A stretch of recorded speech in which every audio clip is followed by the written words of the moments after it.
Thank you for joining me this week for my conversation with Audrey Weidman, a fellow stress management coach who, even after doubling down on her own health, taking matters into her own hands, and turning around symptoms of metabolic disorder, she suffered a heart attack.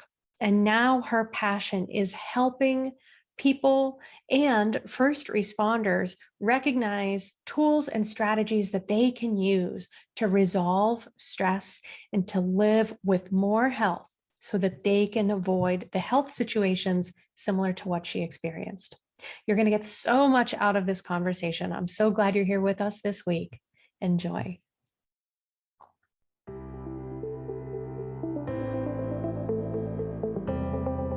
Living in a stressful world doesn't mean you have to give up on happiness. Instead, you can shift your perspective of stress and discover how to live your life in flow. Welcome to Happified. I'm your host, Susie Vine. Join me for inspiration and interviews with folks who are shining their light in the world in the areas of positive mindset, health, and wellness. I'm so happy to have you here.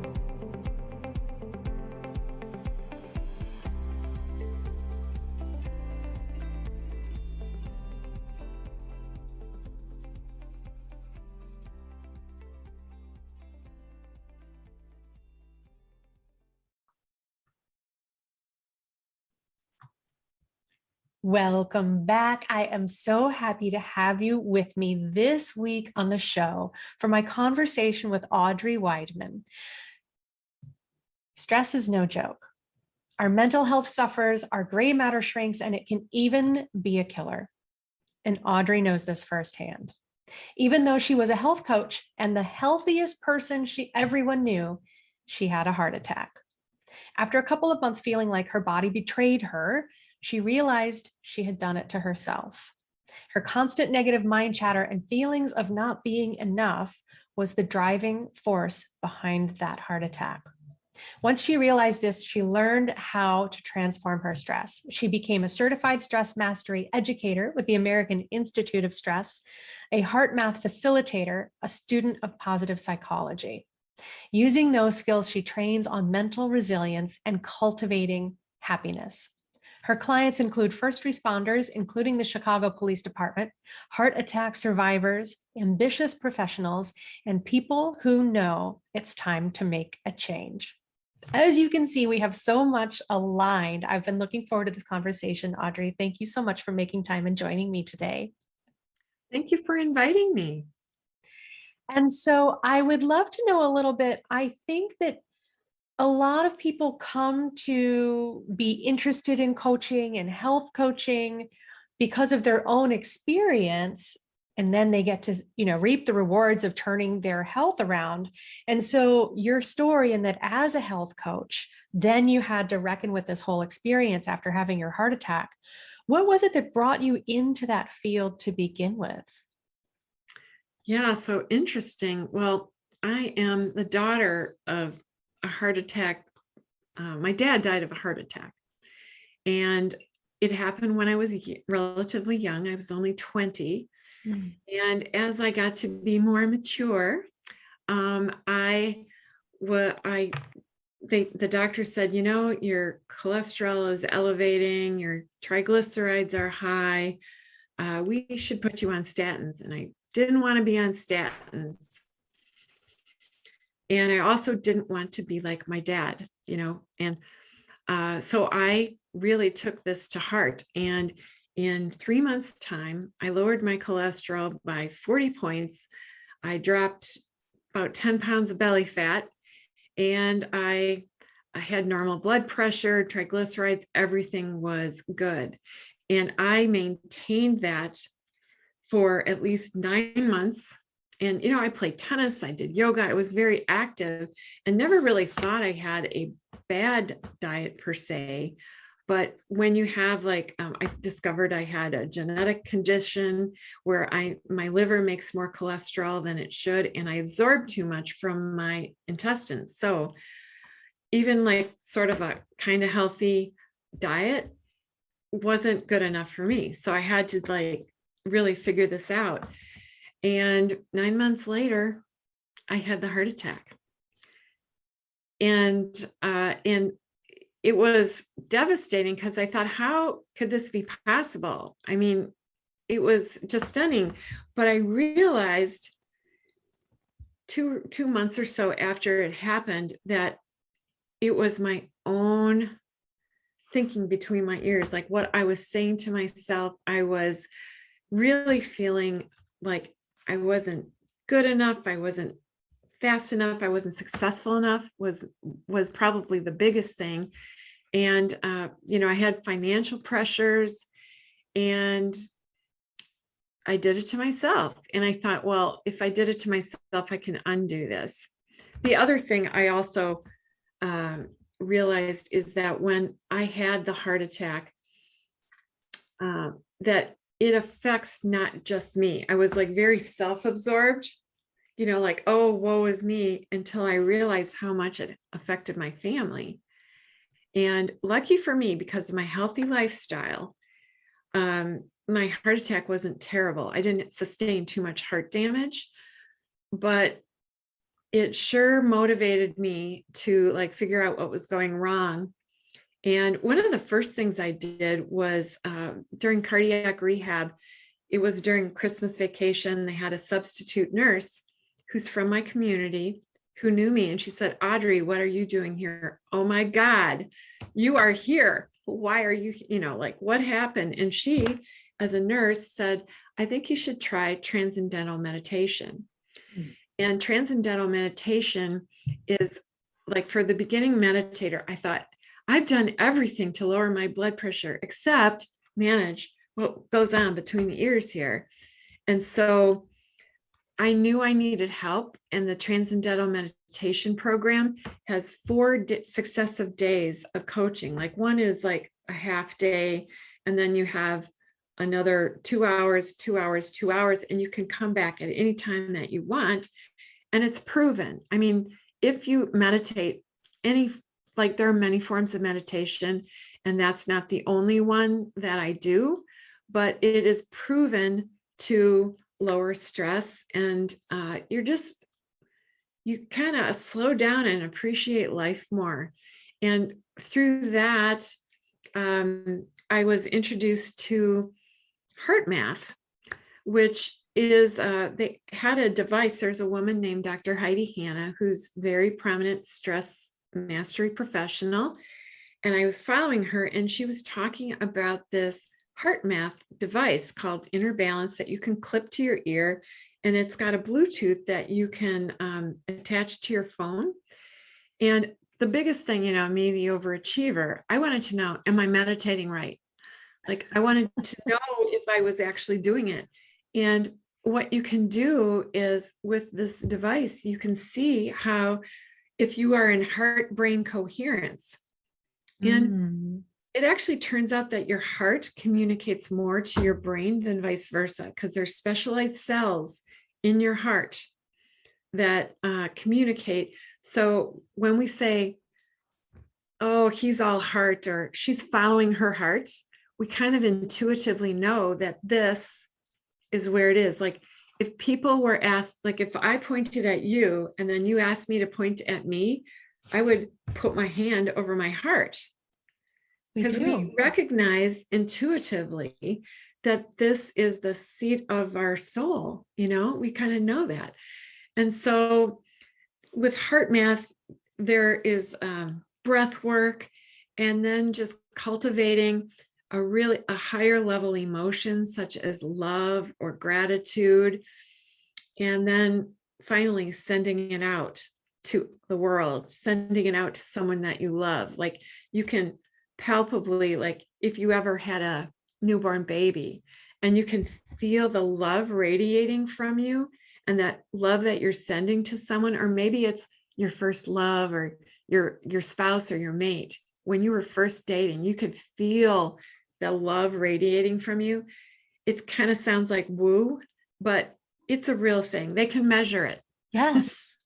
They can measure it. And so I got trained on like, oh, I can see that I'm in a very coherent state.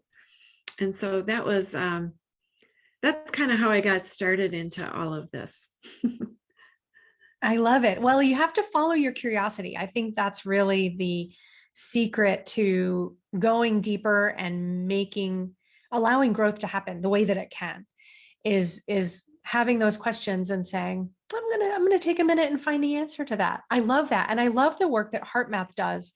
I haven't studied their program or become a practitioner, but I've always been fascinated by it. I love this intersection where science is finding ways to validate practices that we have used for thousands of years.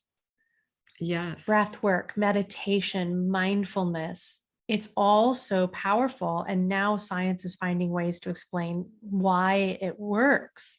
So it's a really exciting time to be in this space and diving in as this research is coming in to play too. So I think that's so funny. You got outed in your cardiac rehab program by a neighbor or someone from your community. What are you doing here? Because even when we feel like we're doing all the right things, big air quotes on that, doing the right things, there are times in which we can be our own worst enemy. I mean, that negative self-talk that you were sharing, I think is so common. We say things to ourselves we would never say to a good friend, and we think it's perfectly acceptable. Right. Yes, so true, so true. And, the thing was, I was ashamed that I had a heart attack. It was so incongruent with who I thought I was. I'd Mhm. always been healthy, and now I got even healthier. And I just thought everything I'm doing isn't working. How could this have happened? It was like my crazy thinking. So the only people that knew was one close friend and my family. That's it. And here's what I learned: don't share such a big burden and keep it all to yourself.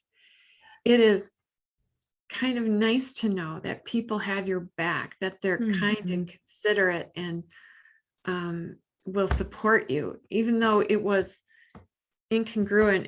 It's if you, I know it's a moment of trauma, but if you can try to share that, because one of the things my physicians never did, they didn't tell me that I was eligible for a psychologist, because it's a big deal. It Big deal. is. And I was seeking all these ways by myself, but I had no idea that I was eligible for that. So, and I had not seen a therapist before, so it didn't really occur to me. But if you have a big trauma like that, whether you get a serious diagnosis of anything, you might want to talk to a psychologist, to help you deal with it. And don't share, like, have people that got your back, your inner circle, besides your family. I was so narrow, it was kind of oppressive. And it wasn't during COVID. It was like, before COVID, where it would have been nice to have more, hey, you got this kind of thing from my buddies. I think that's a really important factor. And that's something that I've noticed and understand too from the way that we deal with even run of the mill stress. And certainly, as you mentioned, like the last year and a half, what we've been through. People, when they're in stressful situations or something happens, sometimes our instinct is to withdraw and not seek that social support, right? We don't want to bring other people down, or we don't want to, use their limited resources if they have a lot on their plate. Like we fill in the blanks a lot. We take some license in writing these stories. Right. And what I think is really helpful to remember is that we get so much when we're able to give and support other people, especially people that we love. And so it's just something that's helpful, I think, to keep in mind. When we could use support, we could be doing someone else a favor by asking for it, because they would love to support us. It helps them feel more helpful, more useful, whatever kind of tag you want to put on it, like they're contributing and supporting, right? We've also got that heart coherence going as we connect and are authentic with each other. Mhm.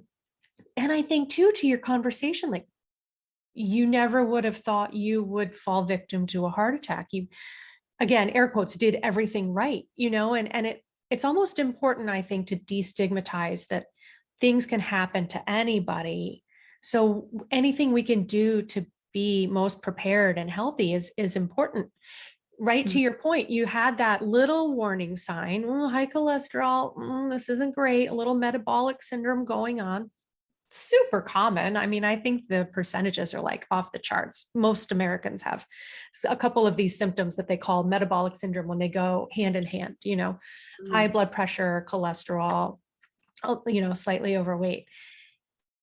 And yet, without that warning sign, you wouldn't have already been tuning up your health. That heart attack might have impacted you in a completely different way. And so, it's hard not to feel like a bit of betrayal, but I was doing everything right.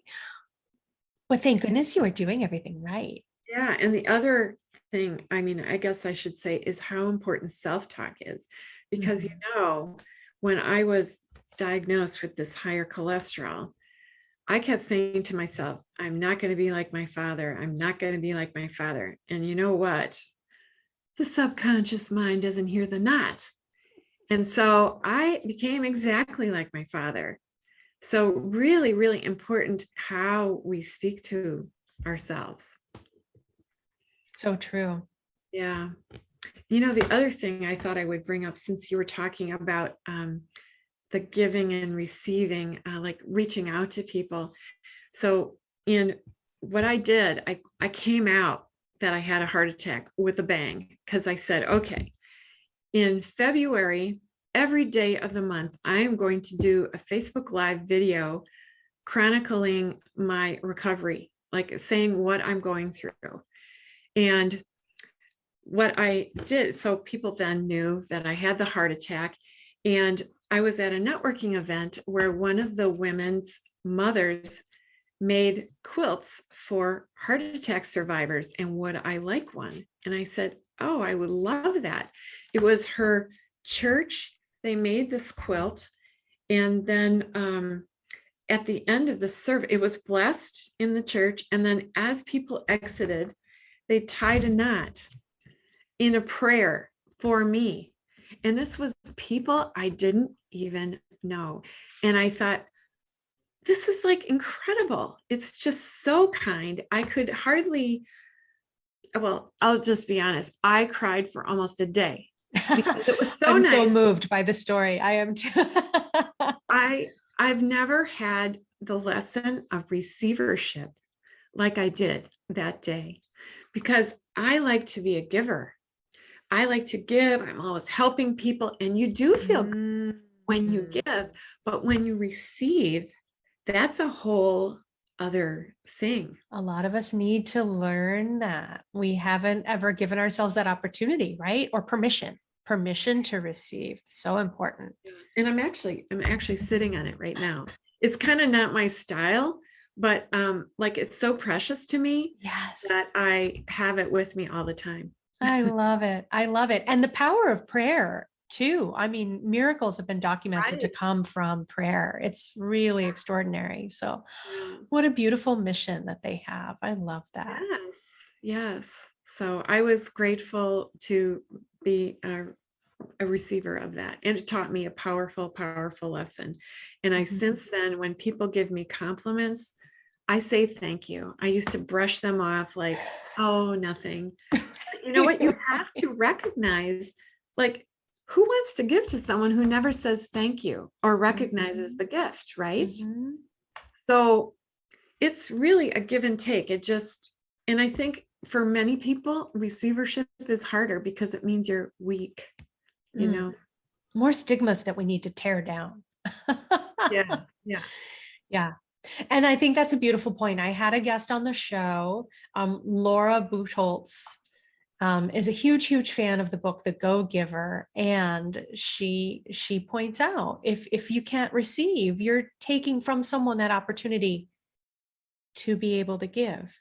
And it is such a gift to ourselves to be able to give to other people. So it helps to kind of get a fresh perspective on that sometimes. If you struggle with even those compliments and certainly gifts and support, Yes. and it does. I'm from the heartland as well, where we connected over our Midwestern roots. And so it certainly is. I know a lot of folks, and the way, that I was raised, the prevailing trend is, you pull yourself up by your bootstraps. You got this. You're a Right. self-made person, and we are social beings. And that phenomenal, just to go back to heart math and what they've discovered, that potentiality, the experience of entrainment, that when we come into the presence of other people, when we share energy, we come into alignment that is just extraordinary. Yeah, like in the 60s, it was a very hippy dippy thing to say, I feel the vibe. But you know what? We've all felt the vibe. We've entered in rooms where it's like, what just went down here? Like, I'm getting the heebie-jeebies and I don't really like that. Or you meet someone, it's like, there's something about that person. You're feeling the vibration. But there's other people that light up the room, that you can't get enough of because they make you feel good. Or a place, where people hang out because they're all like that. So there's definitely, now we have the science behind it to show it's not just hippy dippy stuff. It's real. I love that. Yep. I love the validation, that now we can say with a little bit more authority that things are all connected. It is all connected. We are all connected. And it continues to be proven on different levels. So it's really fun to be working in this space right now. Yeah, for sure. So sorry, I don't know why I just thought I was muted. Planes like to buzz over our house. So in your process, in your recovery, and in what you've studied too, I'd love to know, because I do think that self-love can be a sticking point for people. So in what ways did you start to build that foundation or these practices for yourself? Yeah, well, there's the obvious ones that I was doing already is taking care of what you eat and moving. But even just like having a clean environment is one thing, so because if you're really cluttered, there's an energetic quality to that as well. It's like there's not clarity. So decluttering, and the other things that I really do is I've learned to compliment myself. It's like, you really rock that. I try to do 5 things lovingly said in a day about myself, where, I love that, my legs are strong and that I can walk, up that hill or whatever. I just little things. They don't all have to be monumental, because if we only wait for the big things to happen, you're going to miss out on a whole lot of little things that make the world right. And you could compliment yourself on, having a nice conversation with a friend, or like, oh, good for you. You smiled at everybody you met today.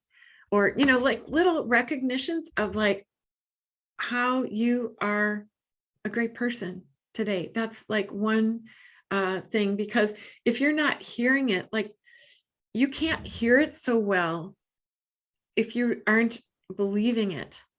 If other people are telling you that and you have no self-belief, you will not receive it.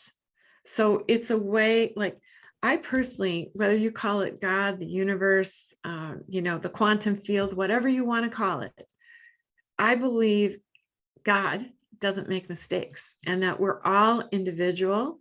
We all have our own super sauce. There's no one else like us. And we have to shine and let, the quirky things about us shine. Like you think about David Bowie or Billie Eilish or, any number of performers. We love them because they are who they are. We love them.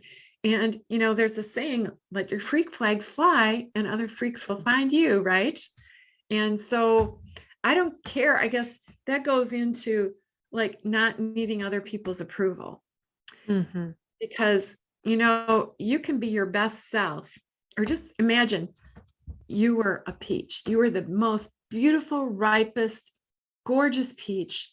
and there's still somebody who hates peaches, in the world. You could be the best there is, the best you, but you got to let it go, because you aren't here for that person. You are here to be the best you can be. So letting go of approval is another biggie. Mhm. And the other thing is like just a spiritual practice of prayer. I believe gratitude is super important. And again, this is in everybody's good book, whatever religion you are or not, that saying thank you or appreciation for things actually makes you healthier. It makes you happier. It makes other people like you. And this is all proven in positive psychology. So everybody's good book has it right. And now we can measure it. So if you never believe, you can believe. Yes. And you and I are both big, big fans and diving deep into the field of positive psychology. And so we met through a community there. And that's what I love to share with people is this gratitude practice that everyone talks about is actually verified in research, in studies, that by having a gratitude practice, we're literally wiring our brains to put more value in these experiences, these feelings of gratitude, so that when they happen, we take them in more deeply. They mean more. And it literally raises our set point over time of positivity. It's so powerful. And it's a simple practice that can take not even a few minutes every day. It's just getting ourselves into that habit in whatever way we do. Maybe not daily, maybe weekly, in whatever capacity resonates. I have a little tool. You can get it as an app, or you could order it as a journal called the 5-minute journal. And it's literally 5 minutes where you start your day with 3 things you're grateful for, what you want to accomplish for the day, 3 things, and what your mantra is for the day. And then at the end of the day, you reflect on what turned out well, where could you have done better, and giving thanks for anything else. And it literally is like short little lines. The app is kind of cool because you can also take pictures on it. You could do videos and upload it. And there's some quotes, but it's very, very easy to do. And you just need to anchor it to another habit that you might have. Like, if you always drink a glass of water, then do your gratitude practice right then, when you first wake up. But it's a really wonderful way to start the day. I love that tip. I'm going to have to check out that app. I think I've heard of the 5-minute journal, but I didn't realize there was an app version too. So yeah, there you go. And habit stacking is a terrific way to start moving ourselves in a better direction. right. Without having to call up all of our willpower.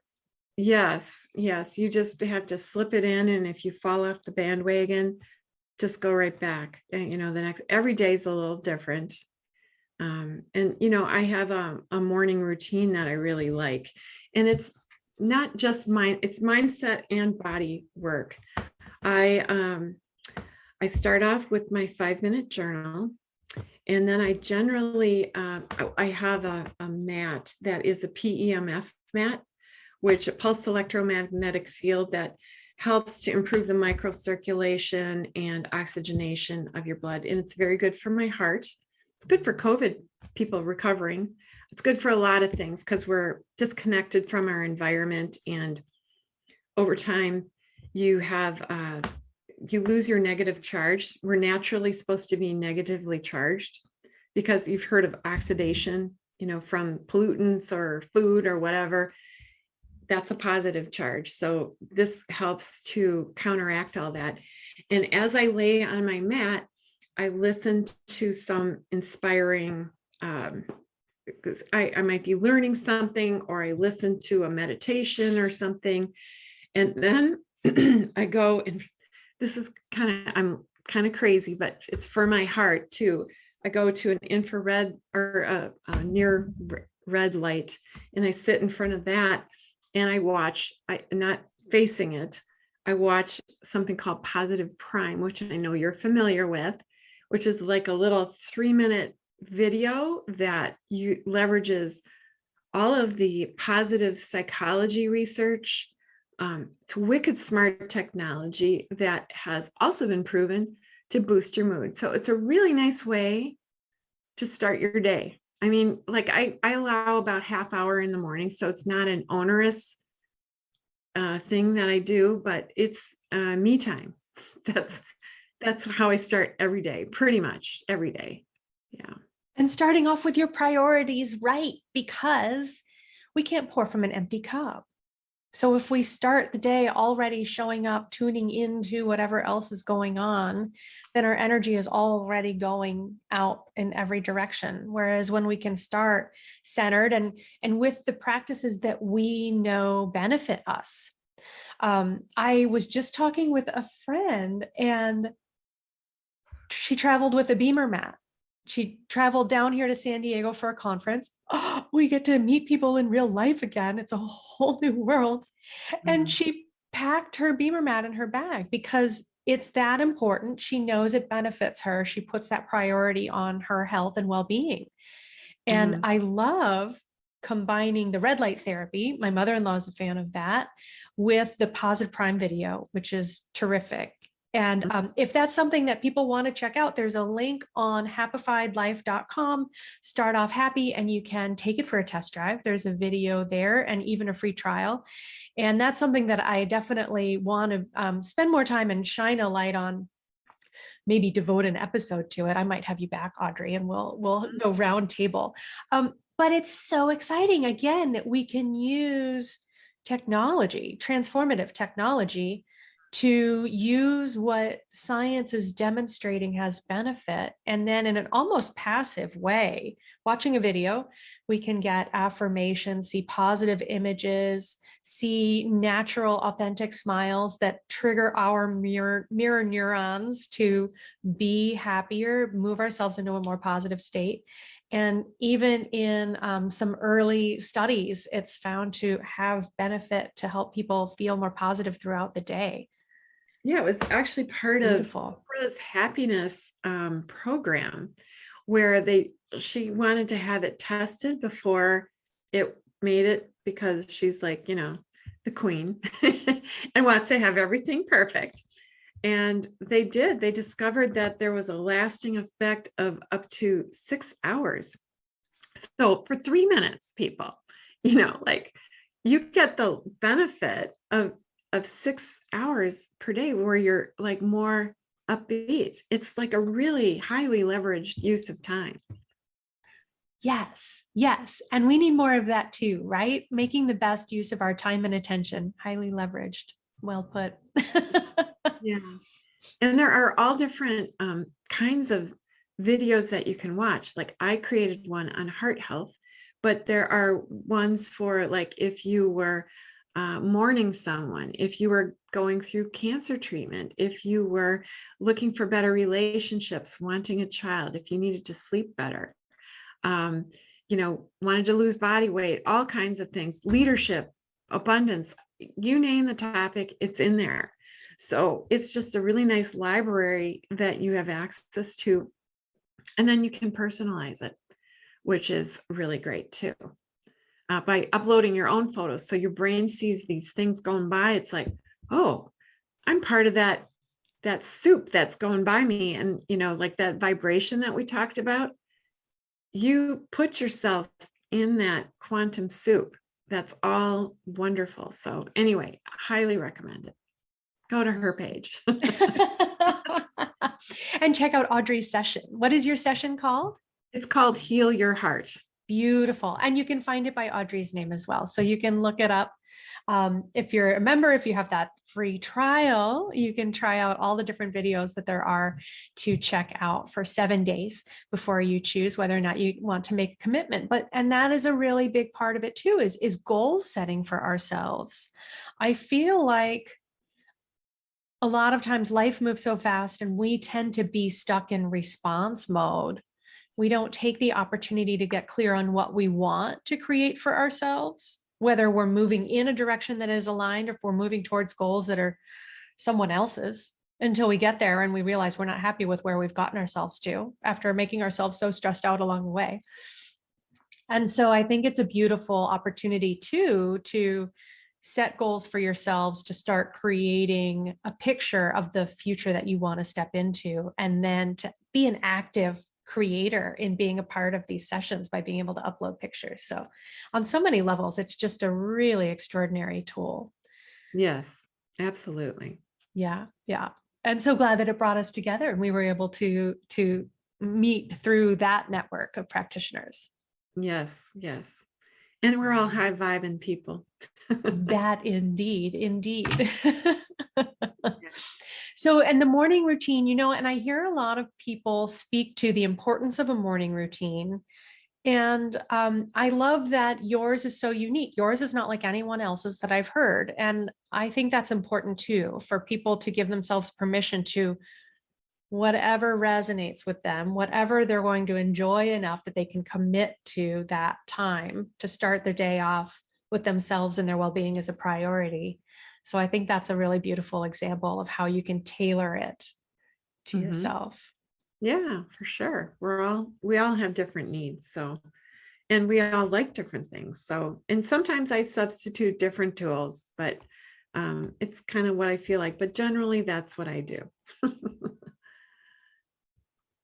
And then you can step into your role in terms of showing up for other people and giving and supporting your clients, which Yeah. can be a task.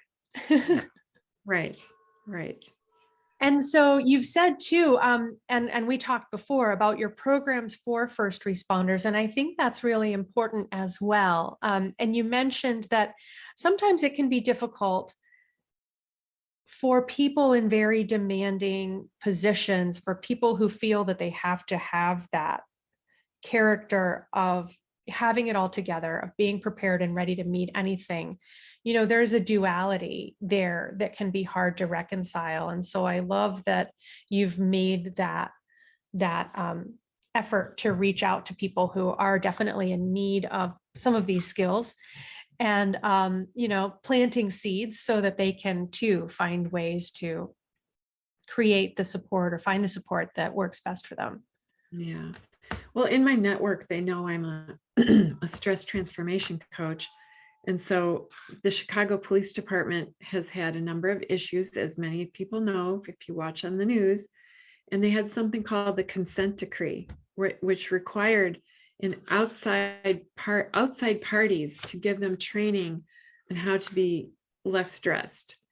So I was one of the practitioner. I mean, there are like 13,000 police, department people.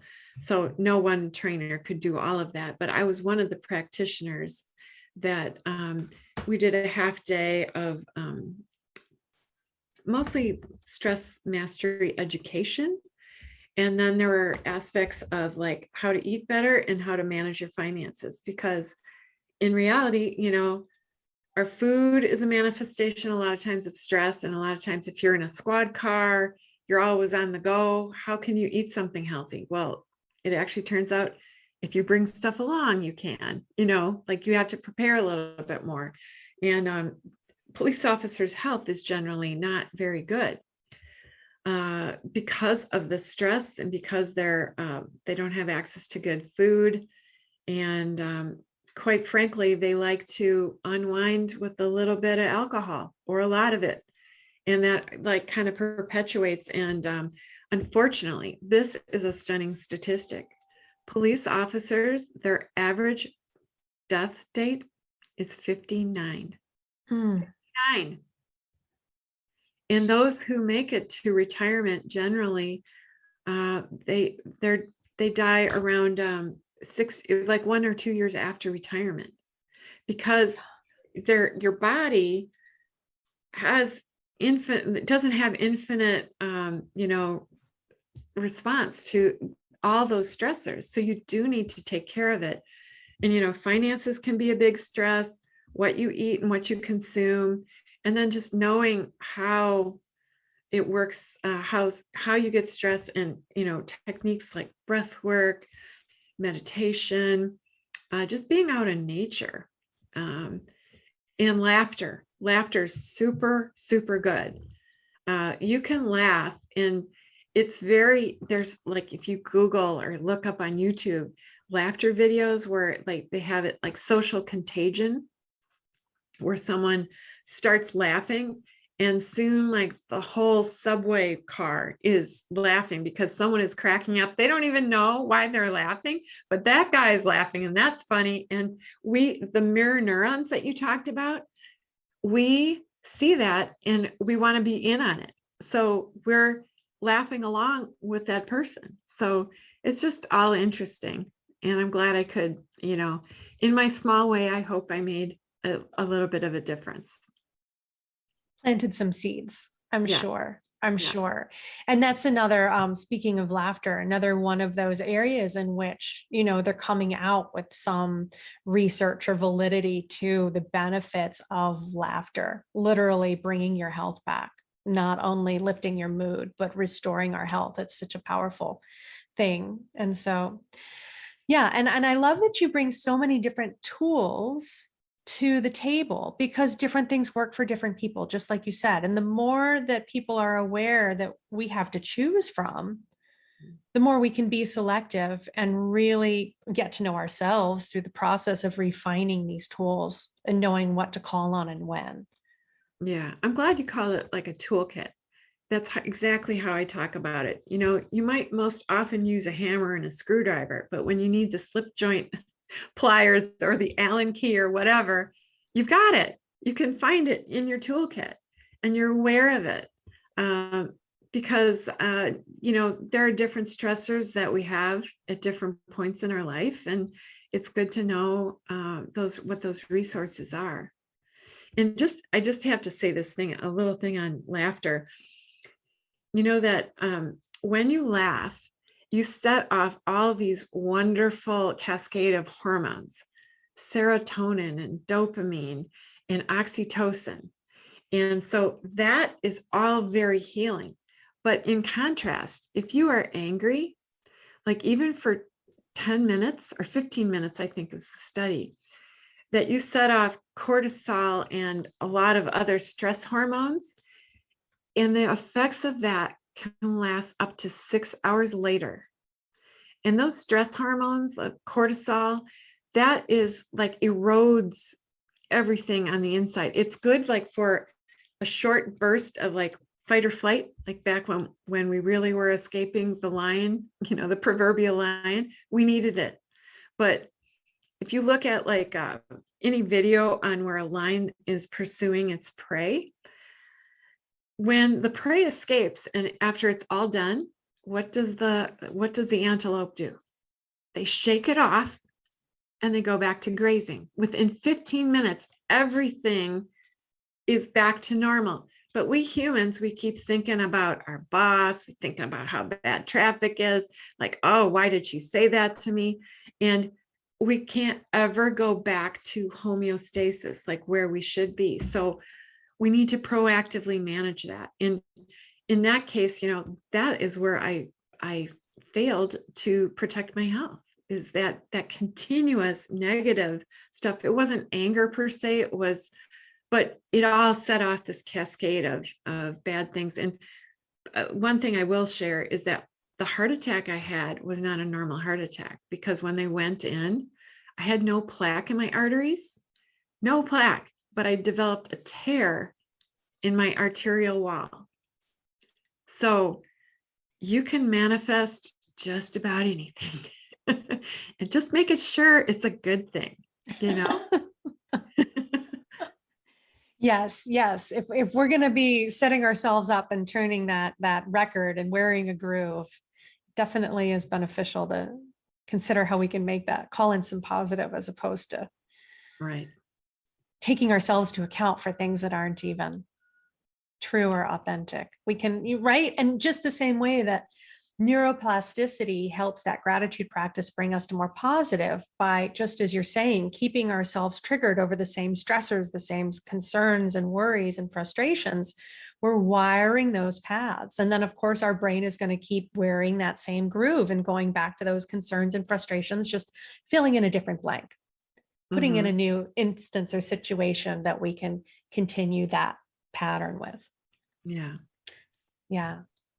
And I know that you have something special for our audience. You're sharing a gift with them to help them cultivate self-love. So this is something that we can all use some benefit for. I'm so glad that you're making this available. Oh, thanks so much. Yeah, if you go to audreyweidman.com, Weidman with WEID as in David, MAN.com/self-love, you will get 7 tips on how to cultivate self-love. And they're all proven, proven things. It's not just woo-woo stuff. And they're things that I use in my practice, maybe not daily, but they are proven to work. And maybe something, I believe self-love is where it starts. And it certainly had to start that way with me. So I'm hoping that will benefit your audience as well. Yes, I know it will. I think that's beautiful. And I agree.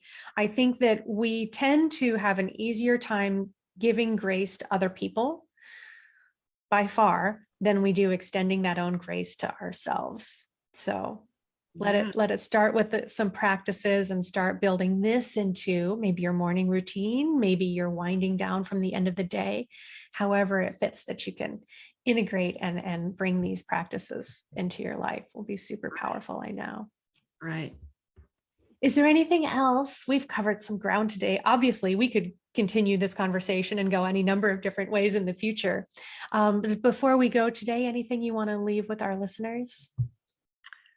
No, I just think that, well, one of the easiest things that you could do for yourself if you start feeling stress is do some slow, deep diaphragmatic breathing. Navy SEALs do it. Look up box breathing. This is what the Navy SEALs, the most highly trained military force, does. My police audience like that. Box breathing will get you back to center so you can think more clearly. But yeah, just, life is beautiful. You just have to see it. So make it a habit of trying to find the beautiful things. I love that. And before we hopped on air, you were talking about taking a nice mindful nature walk. That's one of the exercises that I love recommending to people too. So if you need something beyond that box breath, which is super powerful, give yourself some time to just go out in nature and maybe give yourself a goal of finding 3 things that delight or amuse you, and really keep those eyes peeled and be present in that moment. There's something so powerful in nature as well. Absolutely. Thank you, Audrey, for joining me, for bringing your brilliant ideas. It's so fun to listen and collaborate with you. Absolutely. You're one of my favorite peeps, and I don't even know you that well. We'll get together in real life sooner than later. Yes. Right. I'm going to call it down. Thank you for joining me today. I hope that you are well and find plenty of time to take care of yourself, and I'll talk to you really soon. All right. Thanks so much.